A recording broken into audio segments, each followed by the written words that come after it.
Are you often unsure when faced with financial decisions in your business? Do you want to know how to make confident, informed choices that benefit your company's financial health?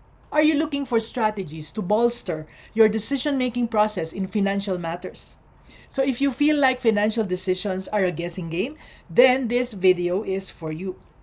Hi, I'm Mommy and your Mommy Negosyo, and today I'm going to share tips on how to make confident financial decisions for your business.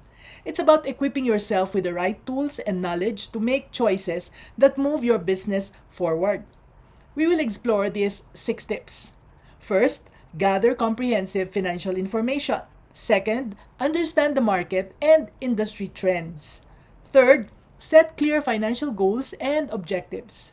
Fourth, consult with financial experts. 5. Analyze risk and benefits. And 6. Learn from past financial decisions. Don't worry, I won't make these tips sound too technical. So first, let's talk about tip number 1. Gather comprehensive financial information. You see, good decisions start with knowing your money. And to do this, you have to gather all the important financial details about your business. And this means collecting and reviewing your financial documents such as income statements, balance sheets, and cash flow statements. So think about where your money is coming from. What are you spending on? What you owe and what you own. Meet my smart mentee, Maria, the owner of a small wet market in her barrio. Before Maria makes any big financial choices, she always carefully checks her financial reports.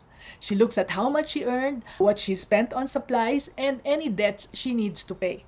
So Maria's financial tracking keeps her business on track. Always, therefore, gather your money information first. Next, let's talk about tip number 2, which is to understand the market and the industry trends. External factors can greatly impact your financial decisions, so it's very important to keep it up to date. Regularly research what's happening in your market and in your industry. Look at industry reports and economic forecasts. You can use this information to predict changes that could affect your business and adjust your financial strategies as needed. Let's use Anna's example for this. Anna runs a small bakery in her neighborhood, and she keeps a close eye on market trends in the food industry. She does this by watching the news to keep a pulse on her customers and her market. And recently, she noticed a growing demand for healthier options and gluten-free products. So by understanding these trends, Anna decided to introduce a new line of healthy and gluten-free baked goods. And this move brought in more customers and kept her ahead of the competition. Let's now move to discussing tip number 3, which is to set clear financial goals and objectives. These goals provide a roadmap for your financial decisions, and this will help you stay on track. So, start by defining both short-term and long-term financial objectives. This could be anything from increasing your savings to expanding your business. Align your financial decisions with these goals, be it about making investments, cutting costs, or generating more revenue. So let me introduce you to Alma, who owns a small boutique. Each year, Alma sets specific financial goals. One year, she aimed to expand her product line, and another year, she focused on increasing online sales. By setting these clear goals, Alma can make decisions that align with her objectives, helping her business to grow steadily. So, always set clear financial goals and objectives because this will guide your financial decisions and keep your business on the path to success. Let's now go to tip number 4, which is to consult with financial experts. So don't be afraid to ask for help from financial experts. These professionals can offer valuable insights and perspectives that can guide your decisions. Engage with your accountants, financial planners, or consultants. Their expertise can help you analyze different options and make wise choices. For example, let's look at Mela's furniture shop. After committing a costly mistake of trusting her gut and a little too much, Mela now regularly consults with her accountant. Her accountant's advice has been crucial in making important investment decisions. This helps Mela make smart choices with her money, putting her business on the right track to success. So, always seek advice from financial experts when you need it. Let's proceed to tip number 5. Analyze risks and benefits.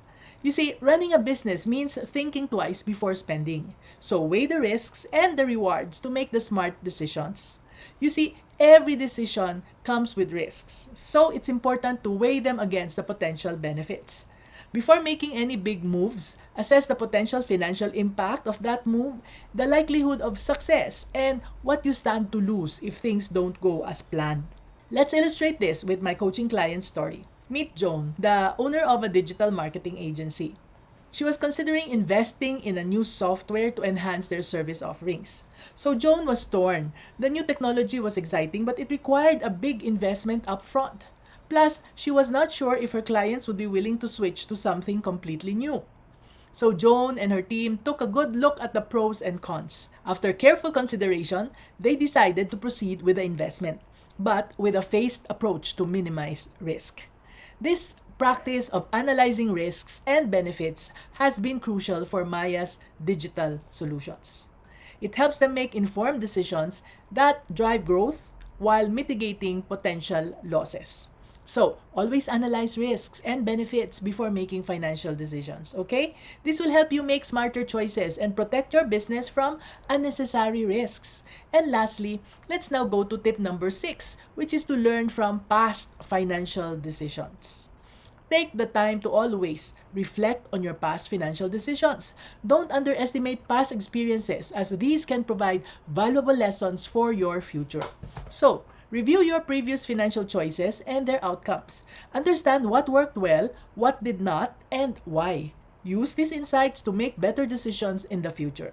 So for you to understand this better, let's have Wency's story as an example. Wency owns a mini grocery store. And a few months ago, she made a mistake by overstocking perishable items. And this led to significant losses when they expired before being sold. So by learning from this experience, Wency has become better at managing her finances and making successful decisions for her store. So make sure to learn from your past financial decisions, okay? Because this will help you improve your decision-making skills and achieve better outcomes in the future. And all in all, making confident financial decisions is a blend of careful analysis, understanding your business, seeking expert advice, and learning from past experiences. Remember, each decision is a step toward financial mastery in your business journey. And if you're ready to learn more and to take your business to the next level, remember to subscribe to my newsletter and my free starter kit at maminegosyo.com for more insights and tips. Thank you for joining me today. This is Mami N, your Mami Negosyo, saying, be business-minded, Pinoy!